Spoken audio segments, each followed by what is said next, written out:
Episode 7.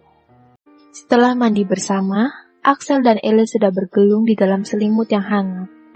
Mereka tidur dalam keadaan Ellie merebahkan kepala berbantal di dada Axel. Gadis itu menggambar secara abstrak di dadanya. "Jangan mancing Daddy," bisiknya seraya menangkap lengan Ellie. Gadis itu tidak tahu akan setelahnya jika melakukan itu. "Kenapa? Aku suka bulu-bulu ini," ucap Ellie polos. "Apa kejadian di kamar mandi ingin terulang?" Ellie langsung mengangkat wajah, melihat wajah pria itu dengan sesama. "Mesum, aku mau tidur saja, capek." Ellie langsung membelakangi sang Daddy. Axel malah memeluknya dari belakang.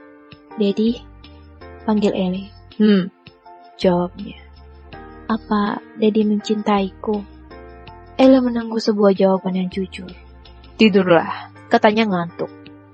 Karena memang tidak ada cinta, Axel mengabaikan pertanyaan yang tak bisa dijawabnya. Untuk sementara, ia menjalani hidup seperti ini. "Kenapa tidak dijawab? Apa Daddy hanya menginginkan tubuhku?" Ellie membalikkan tubuh, lalu melihat sang Daddy sudah memejamkan mata. "Cepat sekali tidurnya, pertanyaanku saja belum dijawab."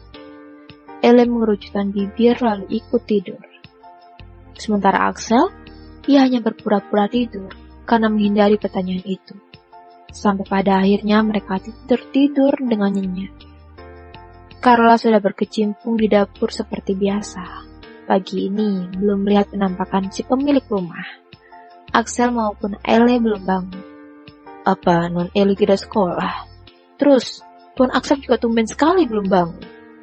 Cerocos Carla sendiri sambil memasak. "Pagi Carla," sapa seseorang dari belakangnya. Carla pun membalikkan tubuhnya. "Jose, sudah sarapan?" tanya Carla. Jose menggelengkan kepala. Ia datang untuk menjemput tuannya karena ada sesuatu yang penting yang harus dibicarakan. "Kenapa belum sarapan? Tidak ada yang masak?" tanyanya seraya meledek. "Jangan meledekku. Siapa akan memasak kalau tidak ada istri?" "Ya, aku kira kan bisa memasak sendiri," jawabnya sambil tertawa. "Jangan menertawakanku. Mending kamu buatkan kopi untukku. Aku rindu dengan kopi buatanmu," titahnya. Baiklah. Duduk dan tunggu sebentar." Carla langsung membuatkan kopi, sedangkan Jose menatap punggung wanita itu. Tak lama Axel datang dengan setelan jas yang sudah rapi dan siap untuk ke kantor. Carla membalikkan tubuh menghampiri meja makan dengan secangkir kopi di tangan. "Hanya Jose yang dibuatkan?" Axel menatap mereka secara bergantian. Axel tahu kalau mereka memiliki rasa, tapi gengsinya terlalu besar hingga mencintai secara diam. Tunggu apa lagi? Umur mereka sudah cukup matang untuk menikah, bahkan lebih cocok sudah memiliki seorang anak, pikirnya. "Tentu akan aku buatkan," ucap Carla. "Non Ellie belum bangun?" tanyanya. "Sudah, aku di sini, Miss," saut Ellie dengan senyum yang mengembang di bibir. Kirain masih tidur. Carla mulai membuat kopi untuk majikannya. Setelah itu, menata makanan yang memang sudah ia masak sejak tadi. "Ikutlah sarapan di sini, biar berpasangan," kata Axel saat Carla akan meninggalkan tempat makan. Ellie pun menatap Jose dan Carla secara bergantian. Mereka terlihat grogi, pikirnya. "Sudah, duduklah," ucap Axel lagi. Carla pun duduk dan ikut sarapan bersama. Mereka sarapan dengan tenang. "Daddy, pulang sekolah aku mau ke rumah Leta, boleh kan?" tanya Ellie. "Mau apa? Kenapa tidak ajak Leta saja ke yang kemari? Daddy tidak suka kamu keluyuran," jawab Axel tanpa menoleh. Dia fokus pada makanannya.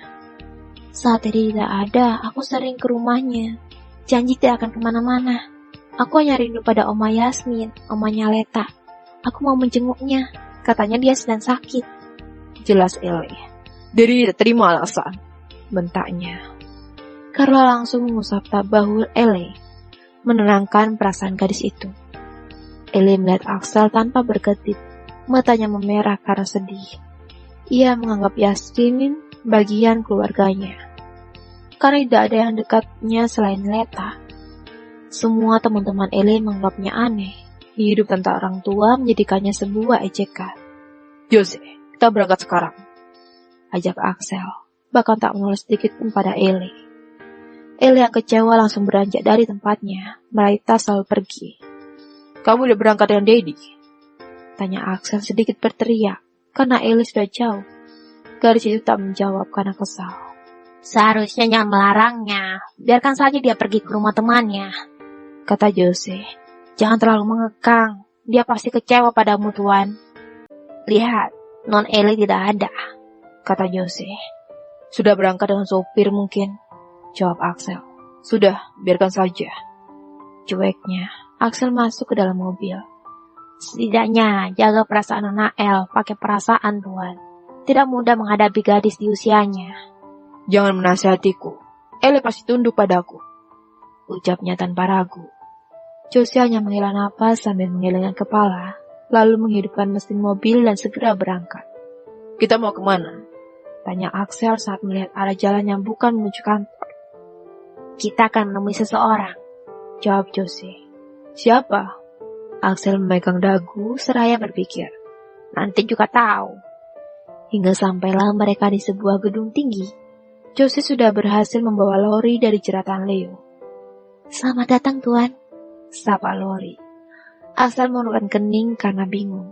Ia tak menyangka kalau Jose akan secepat ini dengan tugasnya. Jose merasa iba pada pengantin itu saat di malam bahagianya. Dan ini juga karena ulahnya. Diam-diam, Jose mengambil video saat Lori diseret pada malam itu. Mungkin malam yang sangat mengenaskan ketika melihatnya. Ditambah lagi, ia harus memikirkan cara bagaimana merebut kembali resort milik tuannya. Lalu ia terpikir akan pengantin itu, dan disitulah kebetulan Jose melihat Lori sendirian di klub. Ia menghampirinya mengajaknya bicara, dan memperlihatkan sebuah tayangan yang dimana Lori sedang tidak sadar. Lori mengemis sentuhan pada suaminya, dan terjadilah sampai mereka bertemu kembali di sini. Lori sudah setuju akan bantu Axel merebut kembali perusahaannya. Ia juga geram pada suaminya, karena niat busuknya sudah tercium. Jose dan Lori sudah sepakat, mereka akan bekerja sama untuk menghancurkan Leo dengan secara perlahan. Bagaimana? Gerak cepat kan? Jose membanggakan diri pada tuannya. Jangan memujiku, aku memang hebat, pujinya lagi. Axel memutar bola mata dengan jengah. Cukup mengakui dalam hati bahwa anak buahnya memang sangat brilian. Kemarin menganjurkan Ellie untuk ikut dalam soal ini, kata Axel. Kenapa berubah pikiran? Karena aku udah ingin Tuan kehilangan Nona El. Sudah siap ditinggalkan sebelum menikahinya? Tanya Jose. Apa maksudmu bicara seperti itu? Terkadang, cinta memang tidak butuh pengakuan. Seperti yang Tuan alami sekarang. Setelah kehilangan kita akan menyadari betapa berharganya dia untuk kita. Sok puitis. Cari saja pasangan dulu. Jangan mengajariku soal cinta. Di sini aku yang lebih pengalaman, ujar Axel bangga. Sombong. Tetap saja dikhianati, iya kan? Kenapa kalian jadi bertengkar? Selanjutnya apa rencana kita? Tanya Lori. Kamu tidak mencintai suamimu. Apa tidak akan menyesal setelah menghancurkannya? Tanya Axel. Cinta? Omong kosong. Berkat Jose aku jadi tahu siapa dia. Bajingan tengi. Kutuk Lori. Baiklah, jika itu memang sudah keputusan. Aku mau resort yang ada di Sumbangu kembali padaku. Katanya, resort itu sedang ada di puncak. Aku tidak rela tempatku dijadikan tempat mesum berkeliaran lelaki hidup begelang. Membuat tempat itu kotor. Resort itu bukti cintaku kepada Hannah. Jelas Axel. Wah, kesalahan Leo kotor juga ya. Sepertinya tak hanya resort itu yang harus kita ambil, kata Lori. Setauku, dia punya tempat lain yang lebih banyak menghasilkan uang. Perusahaan apa? Tanya Axel. Tempat pelacur, jawab Jose. Dia mengambil paksa seorang gadis untuk menjadikannya pelacur setiap bulannya. Menjual para gadis pada bandot tua. Kurang ajar. Axel geram dengan tingkah Leo. Maka dari itu, jangan sampai dia tahu adanya Nona El. Aku takut Nona El malah menjadi korban, kata Jose. Apa dia akan setegah itu pada putrinya? Tanya Axel. Putri? Dia sudah menikah sebelumnya? Lori terkejut karena ia tidak tahu apa-apa soal kehidupan suaminya. El? Siapa El? Tanya Lori. El Anaknya Leo. Dia sudah menikah. Dia membohongiku lagi. Lori semakin geram dan sangat marah kepada suaminya. Tidak, Leo memang belum menikah, kata Axel. Lupakan saja soal itu. Kita fokus pada perusahaannya saja. Dalam hati, Axel belum siap jika Ellie diketahui oleh Leo. Apalagi mendengar kabar tentang dia memiliki tempat pelacuran. Ia takut Ellie menjadi incaran para bandot dengan tawaran termahal. Demi uang, Leo pasti melakukan hal gila. Lori, kamu pantau gerak-gerik suamimu mulai saat ini. Dan sekarang aku harus ke kantor karena ada meeting, ujar Axel. Baiklah, akan aku lakukan demi kembalinya perusahaan kita, jawab Lori. Ellie nampak muram. Ia sedang berada di kantin bersama Leta. Leta dari tadi memperhatikan Ellie. Makanannya hanya diaduk-aduk saja. Kamu kenapa, El? Sepertinya tidak bersalah sekali. Apa ada masalah? Tanya Leta. Jadi menyebalkan. Dia tidak mengizinkanku pergi ke tempatmu. Aku tidak boleh kemana-mana. Padahal aku ingin sekali bertemu dengan Oma Yasmin, jawab Ellie yang masih mengaduk-ngaduk makanannya. Dedimu posesif sekali sih, El. Leta memandang wajah Ellie. Entahlah, tak. Kalau tidak dituruti dia marah. Seperti... Ellie ragu untuk menceritakan tentangnya. Lebih tepatnya dia malu karena kejadian malam tadi. Seperti apa? Leta jadi penasaran. Apa jangan-jangan ada sesuatu di antara mereka? Itu sebabnya dedinya melarangnya, pikir Leta. Seperti apa? Jangan buatku penasaran. Dia sudah mengakui bahwa aku bukan anaknya. Terus kita sudah... lebih malu saat membayangkannya. Jangan bilang kalau kalian sudah tidur bersama dan melakukan itu. Ellie celingak-celinguk karena takut ada yang mendengarnya terlebih pada Bella. Bisa jadi gosip seantero jika gadis itu tahu tentangnya. Jadi benar kalian Lagi-lagi ucapannya menggantung karena Ellie langsung membekapnya. Tidak, kamu tidak sampai melakukan itu. Tak, kami hanya saling menikmati saja. Ellie jadi teringat masa indah itu. Rasanya geli-geli gimana gitu, tak?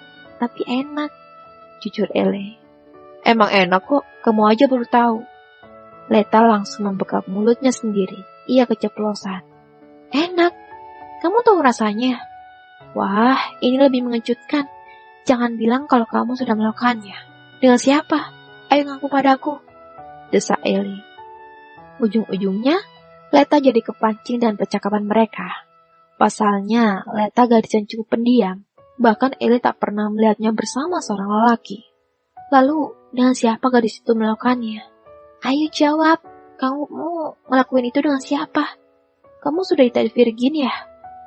Leta tersenyum kiku, karena merasa sudah menggali kuburnya sendiri. Mau tak mau ia pun akhirnya jujur. What? Kazuran? Dia kan kakakmu. Ini lebih parah dariku sih menurutku. Ellie tak habis pikir dengan sahabatnya itu. Dia bukan kakakku, El. Ternyata dia kakak tiriku. Jelas Leta. Hidupmu penuh kejutan, Leta. Terus sekarang kalian menjalin hubungan? Tanya Ellie. Iya, hanya Oma Yasmin yang tahu tentang hubunganku dengan Kak Yuzan. Aku juga baru tahu kalau mamiku bukan ibu kandungku. Dedi menikah saat umurku baru usia 1 tahun. Awalnya aku kecewa karena merasa dibohongi. Tapi di balik itu ada berkahnya. Aku kira aku salah sudah mencintai kakakku sendiri. Ternyata tidak. Aku sudah memiliki ikatan darah. Jadi menurutku sah-sah saja. Jadi perasaanku juga tidak salah pada Dedi. Akhir-akhir ini aku lebih suka saat melihatnya. Lebih tampan, apalagi setelah semalam. Tapi aku kesel sama dia. Jadi jahat, cetusnya. Jahat kenapa? Tidak pernah mengatakan cinta. Tapi dia ingin memilikiku. Egois kan? Dedimu sudah dewasa, El. Tidak butuh kata-kata cinta. Yang penting perlakuannya menjanjikan. Sudah tua, apa masih bisa romantis? Leta, jangan bilang diriku tua. Dia masih tampan. Ellie tak terima jika dirinya dibilang kolot dan tidak romantis. Tapi memang benar kan dia sudah tua. Berapa jarak umur kalian, hah? Lebih cocok ayah dan anak. Kamu serius mencintainya? Sepertinya begitu tak? Obrolan terus berlanjut sampai pada akhirnya percakapan mereka berhenti karena bel sekolah sudah berbunyi. Kediaman Leo. Pria itu tengah bercakap melalui telepon dengan anak buahnya. Tiba-tiba percakapannya mereka berhenti karena Lori sudah kembali. Lori memeluk suaminya dengan penuh kepalsuan. Terpaksa harus dilakukan demi berjalannya rencananya. Muak, itulah yang dirasakan Lori saat ini. Bibirnya tersenyum palsu. Leo menutup ponselnya karena dirinya tidak ingin kalau istrinya tahu tentang percakapannya. Dari mana saja? Tanya Leo. Biasalah, kumpul bareng temen. Jawab Lori bohong. Sepertinya kamu ada urusan. Mau pergi kemana hari ini? Tanyanya. Ya, hari ini aku harus pergi ke Sumpango. Ada penyerangan sistem. Aku harus segera ke sana untuk mengeceknya sendiri. Jawab Leo. Aku ikut ya. Bosen di rumah terus. Sekalian kita... Lori menyentuh bibir Leo dengan sentuhan yang mengartikan sesuatu. Apa kamu masih marah padaku soal kemarin?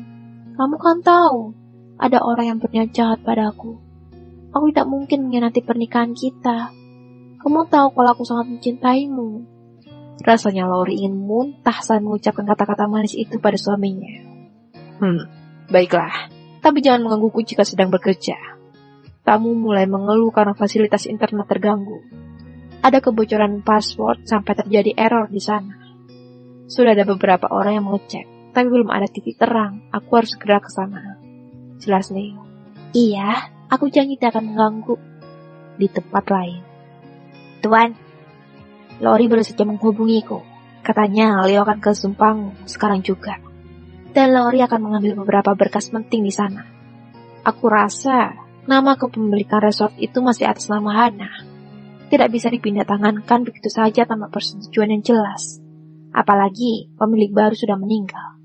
Apalagi itu prosesnya dari tangan ke tangan. Nama pemilik pertama kan Anda, Tuan, kata Jose. Ini mempermudah jalan kita. Berarti kita harus menyusul, ujar Axel. Siapkan pesawat. Kita harus lebih dulu sampai di sana.